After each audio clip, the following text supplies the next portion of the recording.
Hello everyone, स्वागत है आप सभी का हमारे YouTube channel Agri Super Mind पे। आज हम बात करने वाले हैं जीव विज्ञान से संबंधित सभी महत्वपूर्ण प्रश्नों की, जो कि आने वाले सभी एग्जाम की दृष्टि से काफ़ी महत्वपूर्ण होने वाले हैं। सो बढ़ते हैं हम लोग अपने क्वेश्चंस की तरफ, जो कि आज का हमारा पहला क्वेश्चन है, तपेदिक उत्पन्न करने वाले जीवाणु हैं। फर्स्ट ऑप्शन है साल्मोनेला, सेकंड ऑप्शन है माइकोबैक्टीरियम, थर्ड ऑप्शन है डिप्लोकोकस, फोर्थ ऑप्शन है स्ट्रेप्टोमाइसीज। तपेदिक, जिसको हम लोग टीबी बोलते हैं, तो टीबी उत्पन्न करने वाले जीवाणु कौन से हैं? बात करते हैं पहले साल्मोनेला की। साल्मोनेला जो होता है, इसका पूरा नाम जो होता है साल्मोनेला टाइफी होता है। साल्मोनेला जो बैक्टीरिया होता है, इस बैक्टीरिया के कारण हमारी बॉडी में क्या होता है? टाइफाइड। इस बैक्टीरिया के कारण हमारे बॉडी में टाइफाइड होता है, यानी ये जो बैक्टीरिया होते हैं हमारी बॉडी में टाइफाइड कॉज करते हैं। बात करते हैं माइकोबैक्टीरियम की, तो माइकोबैक्टीरियम के ही कारण, जो माइकोबैक्टीरियम जीवाणु होता है, इसी के कारण हमारी बॉडी में टीबी रोग होता है। इसलिए इसका जो राइट आंसर होगा वो बी होगा। बात करते हैं कि टीबी रोग में कौन सा आर्गन सबसे ज़्यादा प्रभावित होता है, तो टीबी रोग में सबसे ज़्यादा जो होता है किडनी होता है, स्पाइन होता है और ब्रेन जो होता है, ये सबसे ज़्यादा प्रभावित आर्गन होते हैं। बढ़ते हैं नेक्स्ट क्वेश्चंस की तरफ। एडवर्ड जेनर ने खोज की। फर्स्ट ऑप्शन है टीबी का टीका, सेकंड ऑप्शन है एड्स का टीका, थर्ड ऑप्शन है पोलियो का टीका, फोर्थ ऑप्शन है चेचक का टीका। तो बात करते हैं यहाँ पे टीबी का टीका। टीबी का जो टीका है, इसकी खोज रॉबर्ट कोच ने की थी। टीबी का जो टीका है, इसकी खोज रॉबर्ट कोच ने की थी। अब बात करते हैं यहाँ पे पोलियो के टीके की। तो पोलियो का टीका जो है, ये डॉक्टर जोनस सल्क जो थे, इन्होंने पोलियो के टीके की खोज की थी। अब बात करते हैं चेचक का टीका। तो जो चेचक का टीका है, इसकी खोज एडवर्ड जेनर ने की थी। इसलिए इसका जो राइट आंसर होगा वो डी होगा। बढ़ते हैं नेक्स्ट क्वेश्चंस की तरफ।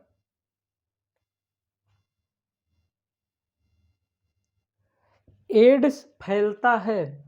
फर्स्ट ऑप्शन है सुई से, सेकंड ऑप्शन है रेजर से, थर्ड ऑप्शन है उपरोक्त दोनों से, फोर्थ ऑप्शन है इनमें से कोई नहीं। तो एड्स जो होता है वो इन्फेक्शियस सुई, जो जिस सुई में इन्फेक्शन होता है, या जो सुई किसी अगर एड्स पीड़ित को जो सुई लगा दिया जाता है, फिर अगर दोबारा किसी पर्सन को सुई लगा दिया जाता है, तो उससे चांस होते हैं कि एड्स फैलने का खतरा ज़्यादा होता है। और जो रेजर होता है, रेजर के भी प्रयोग से एड्स फैलने का खतरा होता है। तो इसलिए यहाँ पे दोनों ऑप्शन सही होंगे। इसलिए इसका जो राइट आंसर होगा वो डी होगा। बढ़ते हैं नेक्स्ट क्वेश्चंस की तरफ।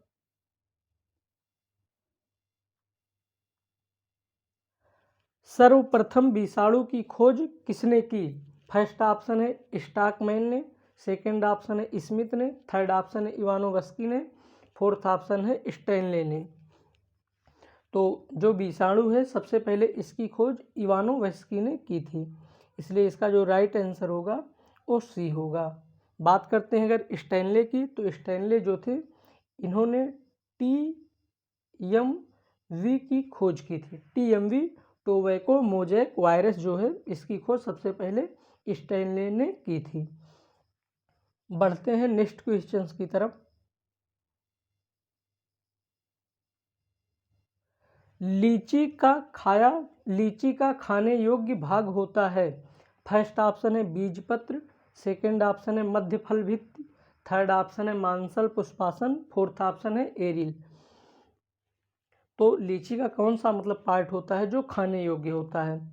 बात करते हैं अगर मध्य फल भित्ति की, तो जो आम होता है, आम का मध्य फल भित्ति खाया जाता है। और मांसल पुष्पासन जो होता है, एक सेब का खाया जाने वाला भाग होता है। अगर बात करते हैं लीची की, तो जो एरिल होता है, ये लीची का खाया जाने वाला भाग होता है। इसलिए इसका जो राइट आंसर होगा वो डी होगा। बढ़ते हैं नेक्स्ट क्वेश्चंस की तरफ। सुगंधित पुष्पों में परागण किसके द्वारा होता है? फर्स्ट ऑप्शन है वायु के द्वारा, सेकंड ऑप्शन है जल के द्वारा, थर्ड ऑप्शन है कीट के द्वारा, फोर्थ ऑप्शन है पंछियों के द्वारा।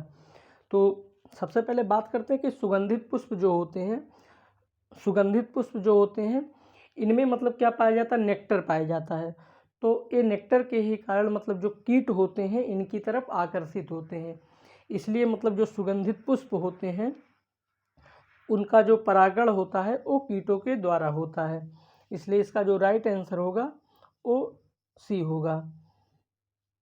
और जो कीट द्वारा परागित मतलब पुष्प होते हैं वो कलरफुल होते हैं और काफ़ी खुशबूदार भी होते हैं। बढ़ते हैं नेक्स्ट क्वेश्चंस की तरफ। सिस्टमा नेचर पुस्तक किसने लिखी थी? फर्स्ट ऑप्शन है डार्विन, सेकंड ऑप्शन है लीनियस, थर्ड ऑप्शन है लेमार्क, फोर्थ ऑप्शन है इनमें से कोई नहीं। तो जो सिस्टमा नेचर पुस्तक है ये किसके द्वारा लिखी गई या किसने लिखी? तो सबसे पहले बात करते हैं डार्विन की। तो डार्विन ने जो पुस्तक लिखी थी उसका नाम था प्रजाति की उत्पत्ति। प्रजाति की उत्पत्ति, डार्विन ने जो पुस्तक लिखी थी उसका नाम प्रजाति की उत्पत्ति था। बात करते हैं लेमार्क की। तो लेमार्क ने जो पुस्तक लिखी थी उसका नाम फ्लोर फ्रेंचाइज, लेमार्क द्वारा जो लिखी गई पुस्तक थी उसका नाम फ्लोर फ्रेंचाइज था। अब बात करते हैं सिस्टमा नेचर जो पुस्तक ये लीनियस के द्वारा लिखी गई थी, इसलिए इसका जो राइट आंसर होगा वो बी होगा। बढ़ते हैं नेक्स्ट क्वेश्चंस की तरफ। तारपीन का तेल प्राप्त किया जाता है? फर्स्ट ऑप्शन है साइकस से, सेकंड ऑप्शन है देवदार से, थर्ड ऑप्शन है चीड़ से, फोर्थ ऑप्शन है नेटम से। तो जो तारपीन का तेल होता है ये चीड़ के मतलब चीड़ जो होता है इसी के पौधे से प्राप्त किया जाता है, इसलिए इसका जो राइट आंसर होगा वो सी होगा।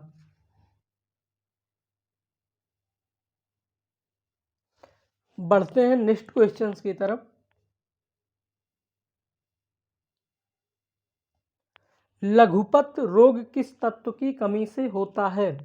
फर्स्ट ऑप्शन है कापर, फर्स्ट ऑप्शन है जस्ता, सेकंड ऑप्शन है कापर, थर्ड ऑप्शन है कैल्शियम और फोर्थ ऑप्शन है मैग्नीशियम। तो जो लघुपत रोग होता है एक किस के कारण होता है?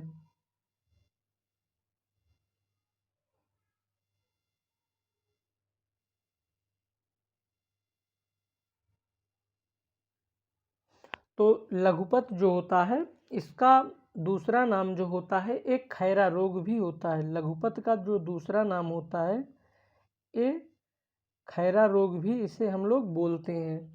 तो अब बताइए खैरा रोग किस तत्व की कमी से होता है? लघुपत या फिर खैरा रोग जो होते हैं ये एक ही रोग होते हैं, इसको हम लोग खैरा रोग भी बोलते हैं या फिर लघुपत रोग भी बोलते हैं।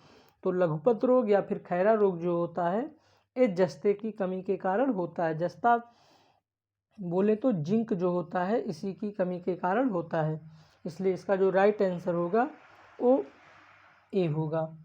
बढ़ते हैं नेक्स्ट क्वेश्चंस की तरफ।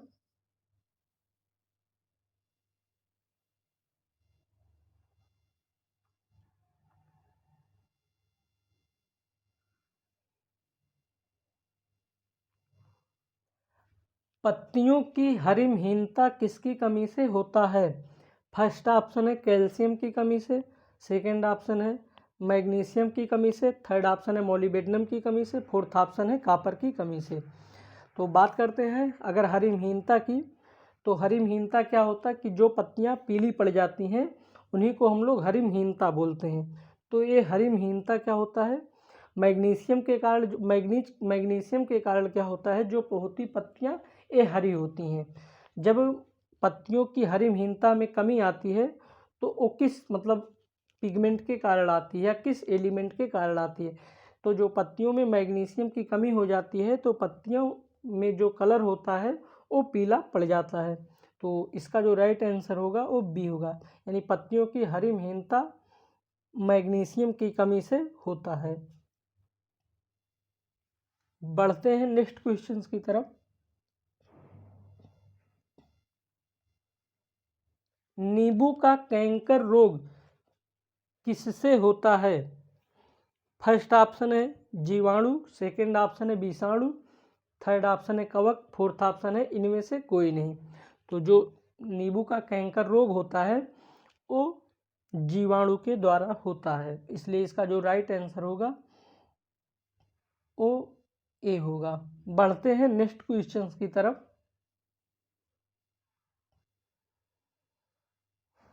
माइटोकॉन्ड्रिया की खोज किसने की? फर्स्ट ऑप्शन है अल्टमैन ने, सेकंड ऑप्शन है डी डबे ने, थर्ड ऑप्शन है पैलेट ने, फोर्थ ऑप्शन है डी बॉबेरी ने। तो माइटोकॉन्ड्रिया की खोज अल्टमैन ने की थी, इसलिए इसका जो राइट आंसर होगा वो ए होगा। बढ़ते हैं नेक्स्ट क्वेश्चंस की तरफ। काजीरंगा किस लिए जाना जाता है? बात करते हैं अगर काजीरंगा की, तो काजीरंगा जो नेशनल पार्क है ये असम में स्थित है। अगर काजीरंगा की बात करते हैं तो काजीरंगा जो नेशनल पार्क है ये असम में स्थित है। कहाँ पे स्थित है? ये असम में स्थित है। तो यह नेशनल पार्क यानी काजीरंगा किस लिए जाना जाता है? फर्स्ट ऑप्शन है गैंडा के लिए, सेकंड ऑप्शन है बाघ के लिए, थर्ड ऑप्शन है पक्षी के लिए, फोर्थ ऑप्शन है शेर के लिए। तो काजीरंगा जो है या काजीरंगा नेशनल पार्क जो है एक गैंडों के लिए जाना जाता है, इसलिए इसका जो राइट आंसर होगा वो ए होगा। बढ़ते हैं नेक्स्ट क्वेश्चंस की तरफ।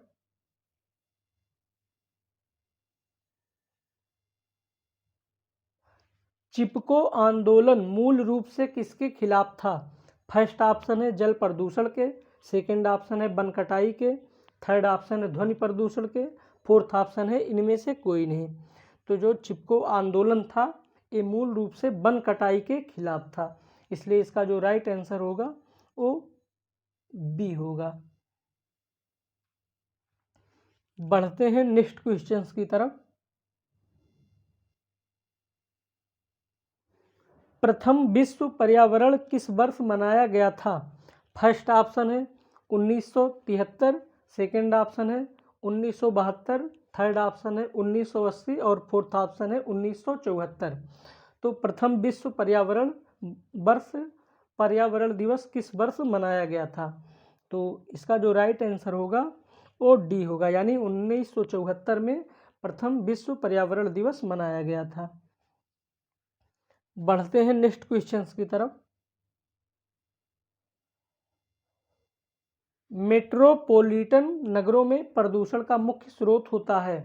फर्स्ट ऑप्शन है रेडियोधर्मी पादप, सेकंड ऑप्शन है स्वतः चलित वाहन, थर्ड ऑप्शन है क्लोरोफ्लोरोकार्बन, फोर्थ ऑप्शन है इनमें से कोई नहीं।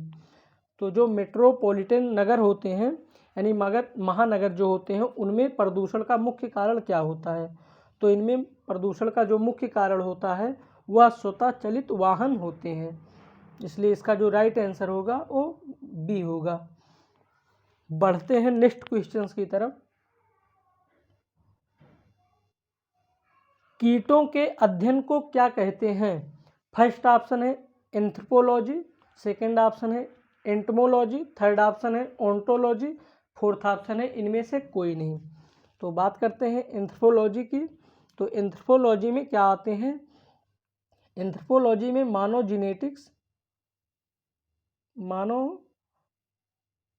जेनेटिक्स और उनकी संस्कृति, मानव जेनेटिक्स और उनकी जो संस्कृति होती है, संस्कृत और जो समाज होता है, इसका अध्ययन हम लोग एंथ्रोपोलॉजी में करते हैं। यानी मानव जेनेटिक्स, संस्कृत और उनका जो समाज होता है उसका अध्ययन हम लोग एंथ्रोपोलॉजी में करते हैं। अब बात करते हैं कीटों के अध्ययन की। तो कीटों का अध्ययन जो होता है ये हम लोग एंटमोलॉजी में करते हैं, इसलिए इसका जो राइट आंसर होगा वो बी होगा। बढ़ते हैं नेक्स्ट क्वेश्चंस की तरफ। रेशम पालन कहलाता है।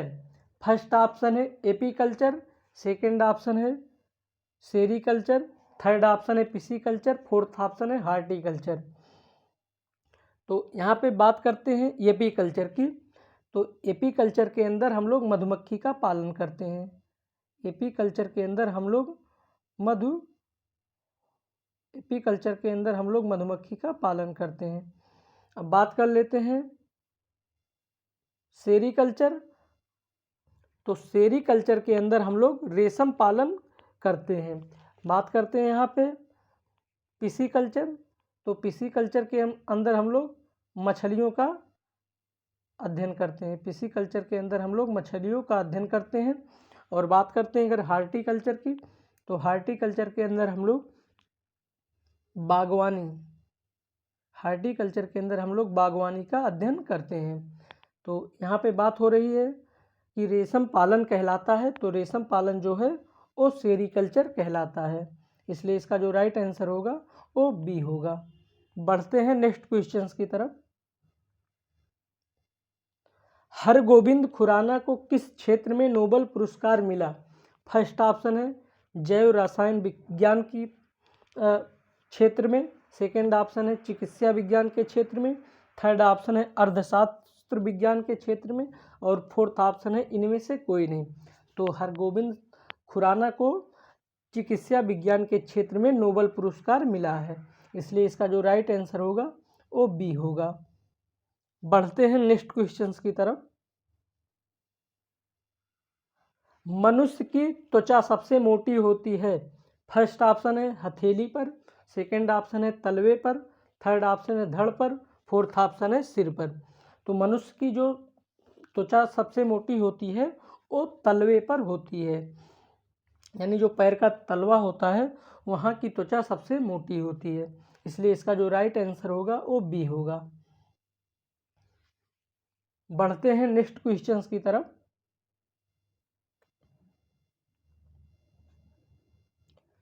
तंत्रिका ऊतक की इकाई है? फर्स्ट ऑप्शन है एक्सॉन, सेकंड ऑप्शन है न्यूरॉन, थर्ड ऑप्शन है कोशिका, फोर्थ ऑप्शन है गुच्छिका। तो जो तंत्रिका ऊतक की इकाई होती है वो न्यूरॉन होती है, इसलिए इसका जो राइट आंसर होगा वो बी होगा। बढ़ते हैं नेक्स्ट क्वेश्चंस की तरफ। प्लाज्मा में जल प्रतिशत होता है? फर्स्ट ऑप्शन है 60%, सेकंड ऑप्शन है 70%, थर्ड ऑप्शन है 80%, फोर्थ ऑप्शन है 90%। तो जो प्लाज्मा होता है इसमें जो जल का प्रतिशत मात्रा होता है वो 90% होता है, इसलिए इसका जो राइट आंसर होगा वो डी होगा। बढ़ते हैं नेक्स्ट क्वेश्चंस की तरफ। उत्परिवर्तन सिद्धांत के जन्मदाता हैं? फर्स्ट ऑप्शन है मेंडल, सेकंड ऑप्शन है अरस्तु, थर्ड ऑप्शन है डीवरीज, और फोर्थ ऑप्शन है डार्विन। तो उत्परिवर्तन सिद्धांत यानी म्यूटेशन प्रिंसिपल के जो जन्मदाता कहलाते हैं वो डीवरीज यानी हुगो डीवरीज को कहा जाता है, इसलिए इसका जो राइट आंसर होगा वो सी होगा। बढ़ते हैं नेक्स्ट क्वेश्चंस की तरफ। घरेलू मक्खी का लार्वा कहलाता है? फर्स्ट ऑप्शन है कैटरपिलर, सेकंड ऑप्शन है इमेंगो, थर्ड ऑप्शन है मैगॉट, फोर्थ ऑप्शन है इनमें से कोई नहीं। तो जो कैटरपिलर का लार्वा होता है, कैटरपिलर जो होता है ये तितलियों का लार्वा होता है। कैटरपिलर जो होता है ये तितलियों का लार्वा होता है, और ये लार्वा आगे चलकर प्यूपा में कन्वर्ट हो जाता है। और बात करते हैं घरेलू मक्खी का जो लार्वा होता है ये मैगॉट, यानी घरेलू मक्खी का जो लार्वा होता है इसको हम लोग मैगॉट बोलते हैं, इसलिए इसका जो राइट आंसर होगा वो सी होगा। बढ़ते हैं नेक्स्ट क्वेश्चंस की तरफ।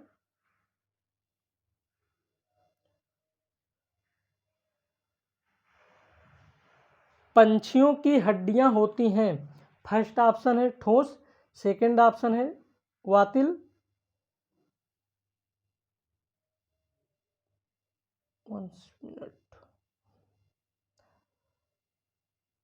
पंछियों की हड्डियां होती हैं। फर्स्ट ऑप्शन है ठोस, सेकंड ऑप्शन है वातिल, और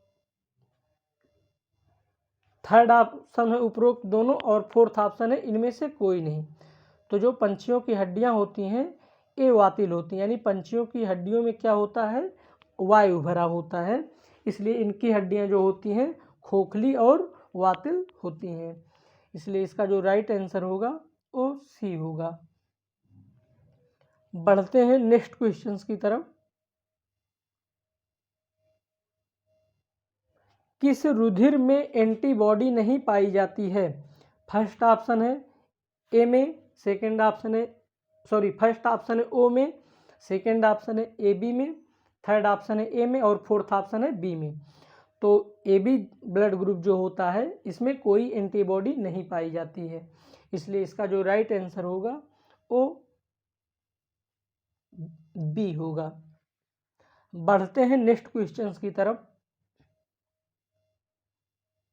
मनुष्य में गर्भकाल होता है, फर्स्ट ऑप्शन है 6 महीने, सेकंड ऑप्शन है 7 महीने, थर्ड ऑप्शन है 8 महीने और फोर्थ ऑप्शन है 9 महीने।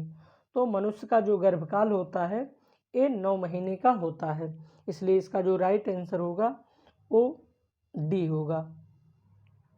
बढ़ते हैं नेक्स्ट क्वेश्चंस की तरफ।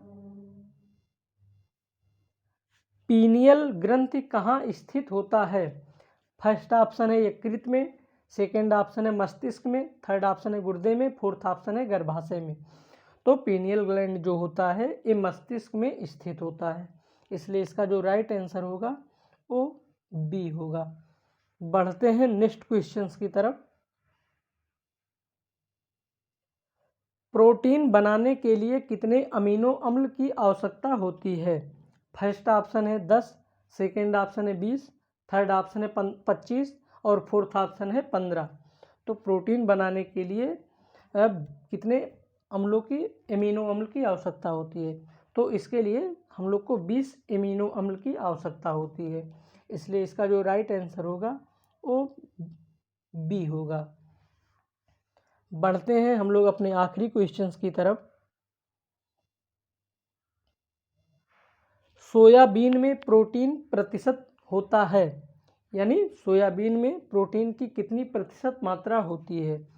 फर्स्ट ऑप्शन है 42%, सेकेंड ऑप्शन है 50%, थर्ड ऑप्शन है 60% और फोर्थ ऑप्शन है 80%। तो प्रोटीन में जो सोयाबीन में जो प्रोटीन होती है इसकी जो मात्रा होती है यानी प्रतिशत मात्रा जो होती है वो 42% होती है, इसलिए इसका जो राइट आंसर होगा वो ए होगा। अगर यहाँ पे बात कर लेते हैं कि सोयाबीन में तेल की मात्रा कितनी होती है, तो सोयाबीन में जो तेल की मात्रा होती है वो लगभग 21 से 22% तेल की मात्रा सोयाबीन में पाई जाती है।